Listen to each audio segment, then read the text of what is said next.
क्या आप जानते हैं कि जिन लोगों ने जीवन की सबसे कठिन परिस्थितियों में भी धैर्य बनाए रखा, उनमें से 90% ने बाद में असाधारण सफलता हासिल की? या फिर सोचिए, जब सब कुछ आपके खिलाफ हो, तब क्या आप खुद को संभाल सकते हैं? धैर्य एक ऐसा गुण है जो सुनने में सरल लगता है, लेकिन निभाने में शायद सबसे कठिन। जब जीवन की धूप तपती है, जब चारों ओर अंधेरा घिराता है, तब हमारा धैर्य ही होता है जो हमें संभालता है। आज हम बात करेंगे विपरीत परिस्थितियों में धैर्य की ताकत कैसे हासिल करें। एक ऐसी यात्रा पर निकलते हैं जहां हम धैर्य को सिर्फ एक शब्द नहीं, बल्कि एक जीवंत अनुभव की तरह महसूस करेंगे। गांव का नाम था भद्रपुरी, एक शांत हरियाली से घिरा गांव जहां ज्यादातर लोग किसान थे। उसी गांव में रहता था एक लड़का, अनिरुद्ध। उम्र कोई 20 साल के आसपास, लेकिन आंखों में एक अलग चमक थी, सपनों की, संघर्ष की और धैर्य की। अनिरुद्ध का परिवार सामान्य था।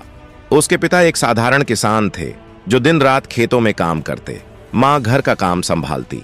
अनिरुद्ध के जीवन में सब कुछ सामान्य गति से चल रहा था, जब एक दिन ऐसा हुआ जिसने सब कुछ बदल दिया। कॉलेज से लौटते समय उसे गांव के कुछ लोगों ने रोका। उनकी आंखों में चिंता थी। बेटा, खेत में आग लग गई है, कुछ नहीं बचा, सब जल गया। अनिरुद्ध का दिल बैठ गया। वह दौड़ पड़ा। खेत पर पहुंचा तो देखा राख के ढेर में बदल चुका था वह जमीन जिसमें उसके पिता ने जीवन भर का पसीना बहाया था। उस रात घर में कोई कुछ नहीं बोला। मां की आंखों में आंसू थे और पिता खामोशी में डूबे थे।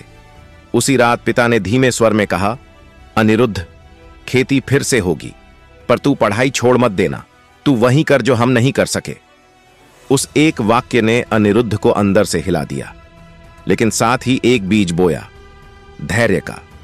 वह बीज जो बहुत गहराई से भीतर लग चुका था। कुछ दिनों तक अनिरुद्ध बहुत विचलित रहा। वह प्रश्नों के जाल में उलझा था।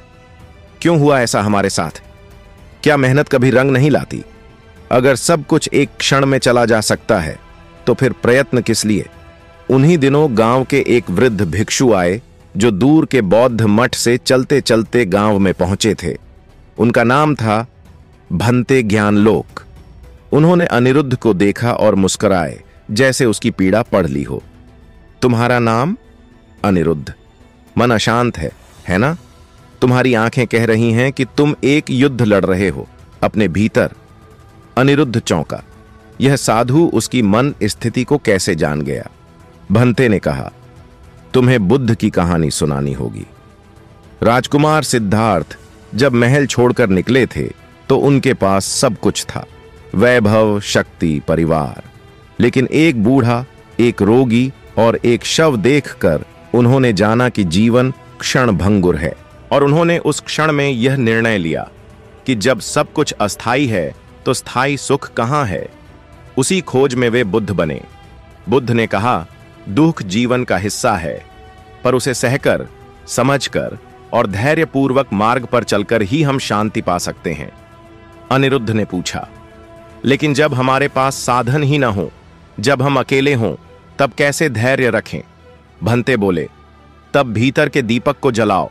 जब बाहरी प्रकाश नहीं दिखता, तब मन की लौ ही रास्ता दिखाती है। धैर्य कोई चीज नहीं जिसे खरीदो। यह तो तप है, अभ्यास है और अपने अंदर के तूफानों को शांत करने की विद्या है। अब अनिरुद्ध ने काम पकड़ लिया। सुबह अखबार बांटना, दोपहर को ट्यूशन, शाम को किराने की दुकान में काम और फिर देर रात तक पढ़ाई। हर दिन के संघर्ष में वह एक अभ्यास जोड़ चुका था, ध्यान। हर सुबह 5 मिनट आंखें बंद कर सांसों पर ध्यान देता। धीरे धीरे वह देख रहा था कि उसका क्रोध कम हो रहा है, चिंता घट रही है। उसे महसूस हो रहा था पीड़ा केवल बाहर नहीं, भीतर भी है। लेकिन भीतर उसे देख पाने की शक्ति अब जाग रही थी। कॉलेज की परीक्षा नजदीक थी। उसके दोस्त कोचिंग कर रहे थे, नोट्स खरीद रहे थे, लेकिन अनिरुद्ध के पास साधन नहीं थे। एक दिन एक मित्र ने ताना मारा, तू क्या साबित करना चाहता है? और मान ले अगर तू फेल हो गया तो? अनिरुद्ध शांत था। उसने जवाब नहीं दिया। उसने वही किया जो बुद्ध ने किया था, प्रतिक्रिया नहीं दी, केवल देखा। जो मौन रहकर देख लेता है वही भीतर से जाग जाता है। भंते ज्ञानलोक ने उसे एक दिन विपश्यना सिखाई, केवल सांसों को देखना, विचारों को बिना रोके बहने देना। उन्होंने कहा, बुद्ध ने 10 दिन तक मौन रहकर केवल अपनी सांसों को देखा और जाना कि हर भाव, हर विचार, हर दुख सब अस्थाई है।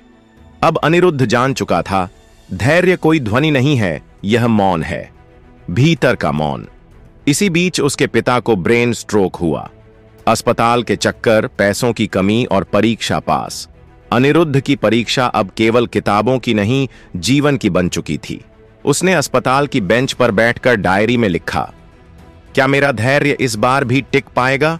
और तभी उसे बुद्ध का वचन याद आया, सुख और दुख दोनों एक जैसे हैं, जैसे दिन और रात। दुख को जितनी श्रद्धा से देखोगे उतनी ही सीख मिलेगी। अनिरुद्ध परीक्षा देने गया, बिना नींद के, बिना तैयारी के, लेकिन पूरी स्थिरता के साथ। परीक्षा पूरी हुई, पिता स्वस्थ हुए और कुछ सप्ताह बाद रिजल्ट आया। अनिरुद्ध टॉपर बना। गांव में जश्न था, लेकिन वह मुस्कुरा भर पाया। उसने जान लिया था, यह जीत अंकपत्र की नहीं, आत्मबल की थी। कुछ महीने बाद वह नौकरी करने गया, लेकिन बहुत जल्द लौट आया।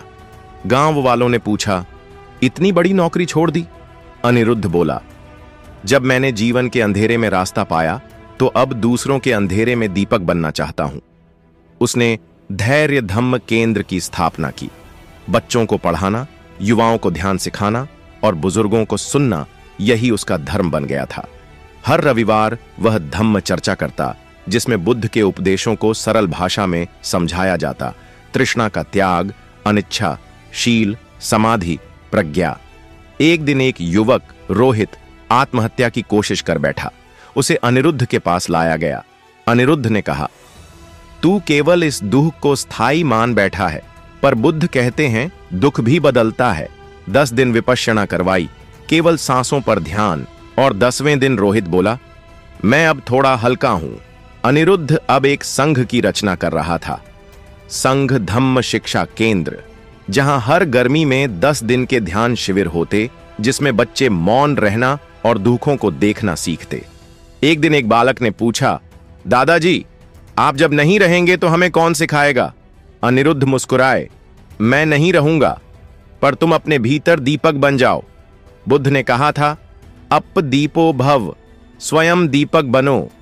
मेरा काम था तुम्हारे दीपक को जलाना, अब तुम्हारा काम है औरों को प्रकाश देना। एक पूर्णिमा की रात अनिरुद्ध ने सबको बुलाया। कोई अंतिम उपदेश नहीं दिया, बस इतना कहा, सब कुछ अनित्य है, साधना करो और धैर्य रखो। फिर मौन होकर ध्यान में बैठ गए, उसी मुद्रा में जैसे बुद्ध कुशासन पर बैठे थे। उन्होंने आंखें नहीं खोलीं, वे धैर्य के अंतिम स्वरूप में विलीन हो गए। अब भद्रपुरी गांव का नाम दूर दूर तक जाना जाता था, धैर्य ग्राम। वहां एक शिला पर खुदा है। यहां वो बालक बैठा था जिसने दुख में धैर्य और धैर्य में बुद्ध को पाया। और अगर ये कहानी आपके मन को छू गई हो, अगर आपने भी कभी जीवन के किसी मोड़ पर धैर्य को थामे रखा हो, तो हमें कमेंट में ज़रूर बताइए। आपके जीवन का वो क्षण कौन सा था जब आपने हार मानने के बजाय धैर्य से काम लिया? अगर आप चाहते हैं कि ये धैर्य, ये प्रकाश और यह करुणा और भी लोगों तक पहुँचे, तो इस वीडियो को शेयर करें, चैनल को सब्सक्राइब करें और इस धम्म यात्रा का हिस्सा बने, क्योंकि बुद्ध ने कहा था, अप दीपो भव, स्वयं दीपक बनो और दूसरों को प्रकाश दो। धन्यवाद।